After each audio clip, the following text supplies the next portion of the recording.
Bonjour à tous et bienvenue dans cette nouvelle vidéo avec ma crinière un peu n'importe comment parce que oui, je viens de m'endormir et donc je viens du coup de me réveiller. Aujourd'hui, nous allons voir comment louper un projet. Ouais, je me suis réveillée avec cette idée en tête de vous faire une vidéo là-dessus, donc je vais vous la faire parce que c'est super intéressant et puis c'est drôle et j'ai envie. Et donc voilà, on va partager ce petit moment ensemble. Donc comment fait-on pour louper ses projets, voire tous ses projets? Alors la première chose que j'ai à dire, c'est ne notez pas vos projets, surtout pas. Parce que si vous les notez, vous allez vous concentrer dessus. Si vous les notez, ils vont devenir clairs dans votre tête. Et plus ils vont être clairs, plus vous risquez d'être obsessionnel au fait de les réaliser. Donc on ne fait surtout pas ça. On ne note pas des projets. On ne fait pas de plan non plus, surtout pas. Pas de plan.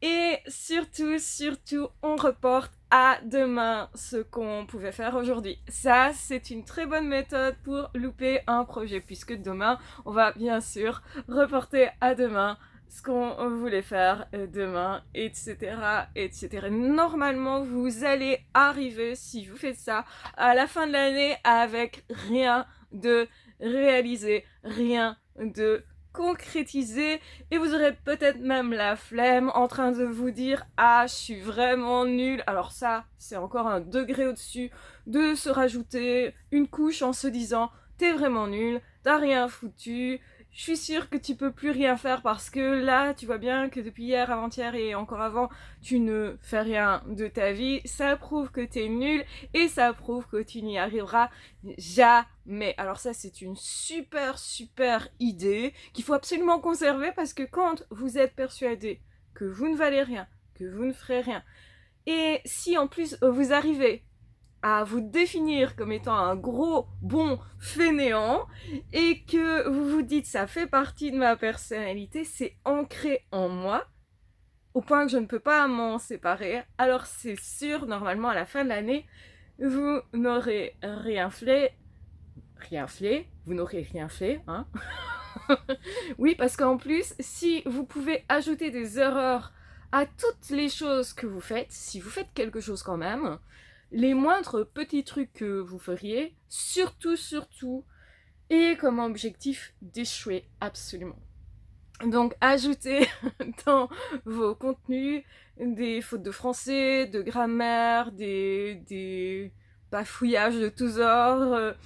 Comment dire, vraiment quelque chose. Ah oui, par contre, s'il vous plaît, ayez une énergie de merdouille. Mais complet. C'est vrai, si vous avez l'air motivé, même si vous ne faites rien, peut-être qu'il y aura des gens quand même pour vous suivre parce que ils vont se dire c'est quand même une bonne femme qui a de l'énergie, c'est quand même une nana qui...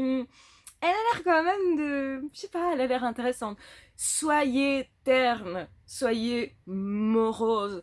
Donc, généralement, quand on voit une personne qui a l'air plutôt dépressive, ennuyeuse, qui se plaint beaucoup, donc ça c'est un truc à faire, vous plaindre beaucoup, pour être sûr de saouler tout le monde et qu'il n'y ait vraiment personne qui vous suive. Et parce que sinon, il pourrait y avoir quelqu'un qui pourrait concrétiser vos projets à votre place ou vous aider justement pour vous remettre en action, vous aider pour croire à nouveau en vous, une personne qui viendrait dans votre vie comme ça pour vous dire que vous valez quand même quelque chose et que vous devriez y croire. Non mais pour qui se prendrait cette personne, voyons. Donc évidemment que pour louper tous ces projets, le mieux c'est ne pas croire en soi, rester dans cette énergie vraiment, et le mieux, c'est d'essayer de ne rien faire parce que, attention, peut-être qu'à un moment donné, il vous arrivera d'avoir quand même envie de faire quelque chose. Et on ne veut surtout pas de ça. Vous l'aurez compris. Donc pour louper complètement son projet, on ne l'écrit pas, le planifie pas, on n'en parle pas à un ami qui pourrait nous soutenir, nous encourager, on garde les idées négatives sur soi pour nous, ou alors on se plaint beaucoup pour apporter la flemme aux personnes qui sont quand même téméraires et qui voudraient quand même nous aider. Donc faites ça longtemps, prenez une habitude qui soient vraiment négatifs par rapport à votre discours intérieur. Parlez-vous mal, c'est mieux. Et surtout, évincez les personnes qui pourraient vous aider. Prenez dans votre entourage des personnes qui sont vraiment des mauvaises personnes. Des personnes qui vont vous dire « Ah, qu'est-ce que t'es nul, t'y arriveras pas ». Des personnes qui vont vous plomber l'ambiance, des personnes qui vont avoir des idées très négatives sur vous, des personnes qui vont vous bourrer la flemme en 5 secondes et demie. Si il faut tout ça, évidemment. Prenez vraiment des gens qui ne sont vraiment pas prêts à croire en vous et à vous encourager. Surtout, ne prenez pas des gens qui, comme ça, on ne sait pas pourquoi, auraient envie de vous sourire aussi, auraient envie de vous apporter du fun, auraient envie de vous apporter des bonnes idées même peut-être. Donc en fait, ce qu'il faut absolument, c'est s'entourer de mauvaises personnes. Gardez bien les mauvaises personnes et surtout évincer toutes celles qui ont des good vibes, tous les gens qui seraient positifs. Non, on ne veut pas de ça, surtout pas. Donc effectivement, quand vous aurez fait ça, il faut aussi que vous soyez en train de vous nourrir très mal. Parce que généralement, pour avoir bien la flemme, ne pas avoir envie de se lever le matin, etc., plus vous allez manger mal, ça veut dire peut-être gras, très sucré, n'importe comment, à n'importe quelle heure, eh bien, alors, vous aurez moins envie de réaliser vos rêves, vos projets. Et surtout, oubliez vos rêves et vos projets. Essayez de vous déconnecter de vous-même, de ne plus ressentir cette envie, justement. Dites-vous, ah non, l'envie, c'est pas bon. Il faut pas que je ressente de l'envie.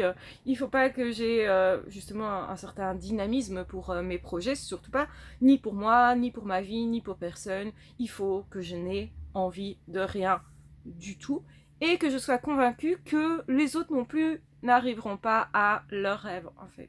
Que je n'ai surtout pas dans notre entourage proche, que je ne vois surtout pas des personnes qui réussissent, qui, en fait, par A plus B, me prouvent que c'était possible. Ces gens-là, on n'en veut pas. Et justement, le mieux, quand je vois des personnes comme ça, c'est vraiment d'essayer de leur apporter de la flemme, de les convaincre, en fait, que leurs projets ne sont pas réalisables, que aussi d'être persuadés qu'ils sont en train de mentir, qu'ils sont en fait justement pas du tout en train de réaliser ce qu'ils sont en train de réaliser. Donc autrement dit, je dois les accuser de mentir, je dois les accuser de, eh bien, de faire croire aux gens que c'est possible alors que ça l'est pas. Et je dois surtout les arrêter absolument en les critiquant beaucoup. Donc si je fais ça, normalement, je ne devrais pas réaliser mes rêves, mes objectifs, mes projets. Je devrais être convaincue que tous ces rêves et ces projets, ce sont des rêves et des projets qui sont faits pour les imbéciles, les gens qui en fait poursuivent inutilement des rêves et qu'en fait ils sont complètement en train de perdre leur énergie, leur temps et même peut-être leur argent en fait.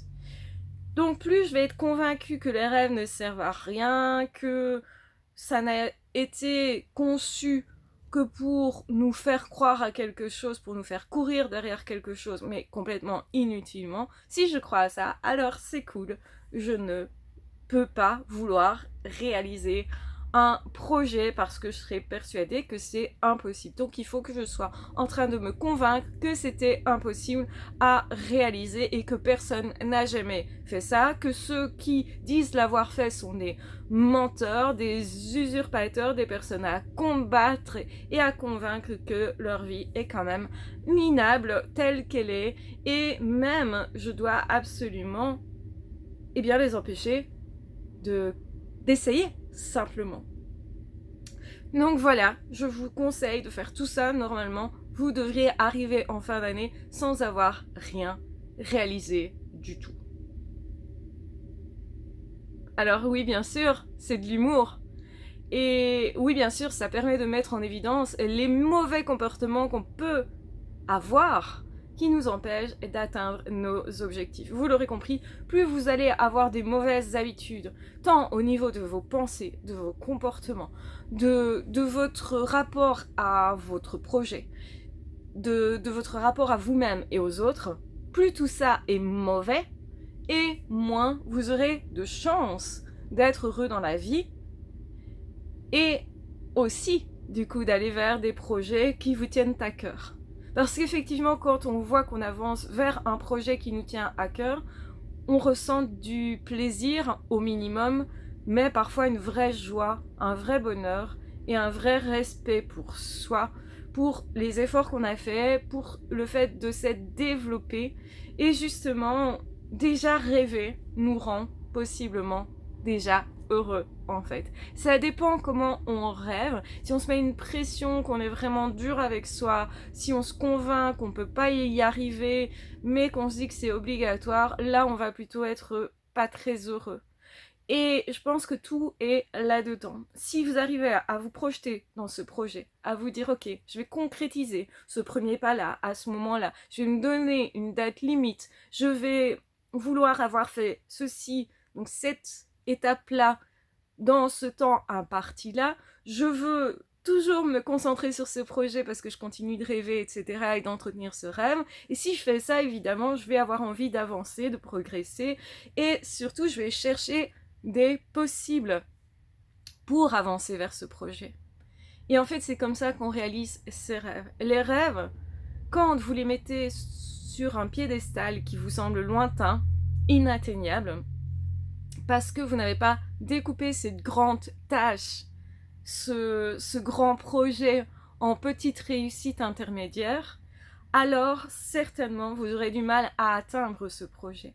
Mais si au contraire vous vous dites, il y a des étapes nécessaires, je voudrais d'abord arriver à telle et telle et telle étape. Bien sûr, vous ne pouvez pas vous dire, je veux avoir 100 000 abonnés sur ma chaîne.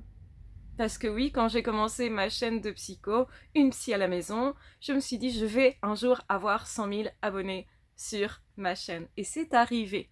Comment c'est arrivé? Parce que j'ai gardé ce projet en tête encore et que c'était un objectif qui me tenait vraiment à cœur dans les tripes.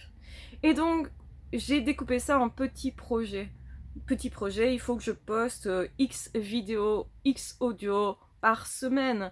Petit projet du style, je voudrais, moi en tout cas, donc je prends des objectifs qui dépendent de moi, je voudrais, moi, faire telle et telle action pour m'aider à concrétiser ce projet-là.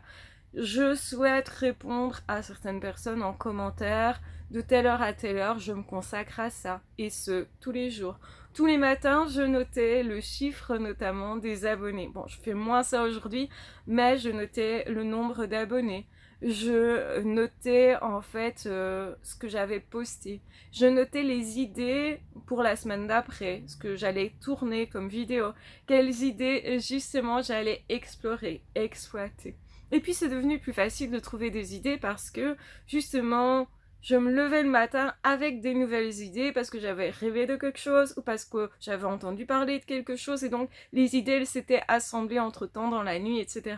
J'ai eu plein de moments comme ça où j'ai associé, tiens, j'ai créé telle vidéo et je sais dans quelles circonstances je me trouvais ou avec qui j'ai conversé à ce moment-là.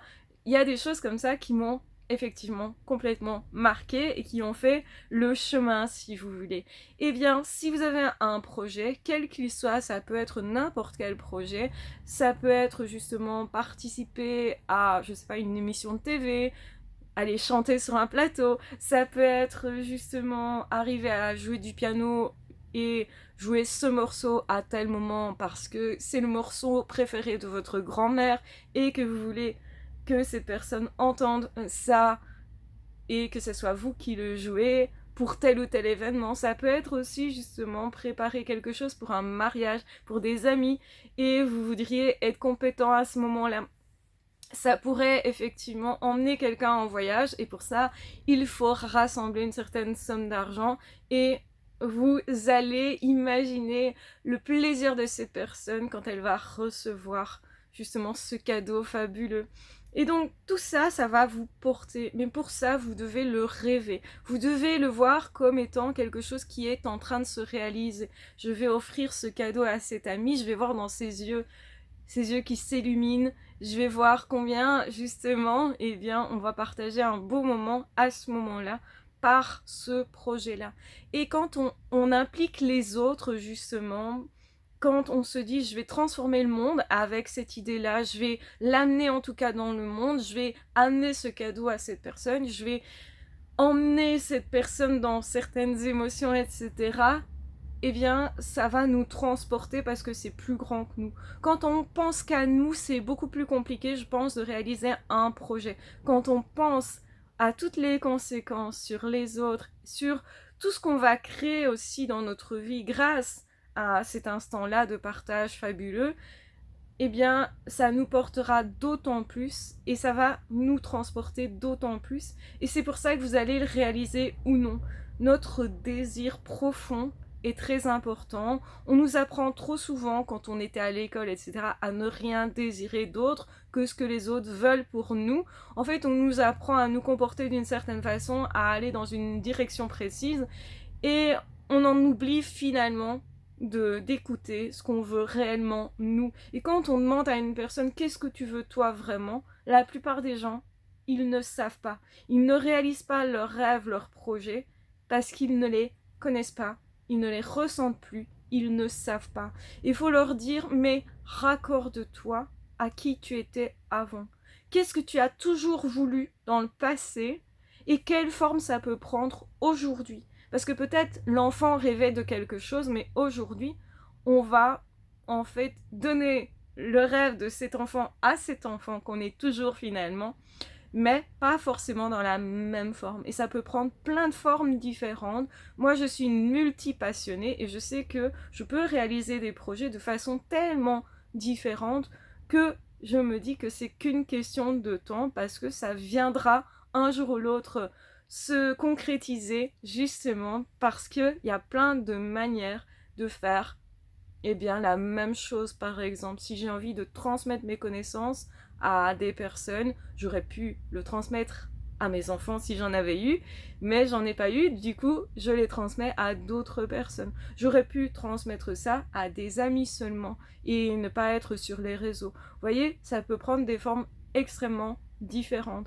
Et une forme et une autre n'est pas incompatible, donc je peux tout à fait transmettre ça à des enfants qui ne sont pas les miens, par exemple, qui font partie de ma famille, ou transmettre ça à d'autres personnes que je ne connais pas, que je rencontre comme ça, et juste par une conversation, je peux transmettre simplement qui je suis, tout ce que j'ai découvert, parce que pour moi c'est un cadeau précieux, et je veux que cette personne en bénéficie. Et donc effectivement, on peut réaliser plein de rêves, mais s'ils vous dépassent, eh ben, vous allez plus facilement les concrétiser parce que ça va vibrer plus haut, plus fort, et plus vous serez clair dans vos projets, ce que vous voulez, ce que vous visez, même si vous ne savez pas quelle forme ça va prendre, si vous savez quelle direction vous avez, eh bien, vous aurez une niaque tous les jours pour vous lever et pour accomplir justement ce qu'il faut pour avancer vers ce projet. Un petit pas après l'autre peut nous emmener très loin. Retenez ça. Donc je vous embrasse bien fort, je vous aime très fort. J'espère que vous aurez apprécié cette vidéo qui joue avec les contrastes, comme vous l'aurez compris, pour vous faire vous rendre compte que vous pouvez réaliser beaucoup plus de choses et que vous avez le droit d'aller rechercher vos projets antérieurs, d'aller rechercher vos rêves d'enfant pour voir ce qui vibre encore aujourd'hui et ce que vous voulez concrétiser, parce que oui, pour beaucoup de choses, c'est possible. Je vous embrasse bien fort, je vous aime très fort, prenez bien soin de vous. Si vous appréciez mon contenu, n'hésitez pas à partager ou à liker, à vous abonner, à commenter. Ça va aider cette chaîne à se faire connaître, qui démarre. C'est un petit oisillon que j'aimerais voir éclore. Voilà mon petit projet actuel en tout cas. Bien sûr, j'en ai d'autres, hein. Mais en tout cas, merci si vous voulez m'aider à réaliser ce projet. Si, en tout cas, j'espère que ça vous apporte quelque chose. Et n'hésitez pas à me mettre en commentaire quels sont les problèmes que vous rencontrez aujourd'hui et justement peut-être que j'ai des solutions pour vous, ou en tout cas des pistes qui pourraient commencer par vous débloquer avant de vous voir déployer vos ailes.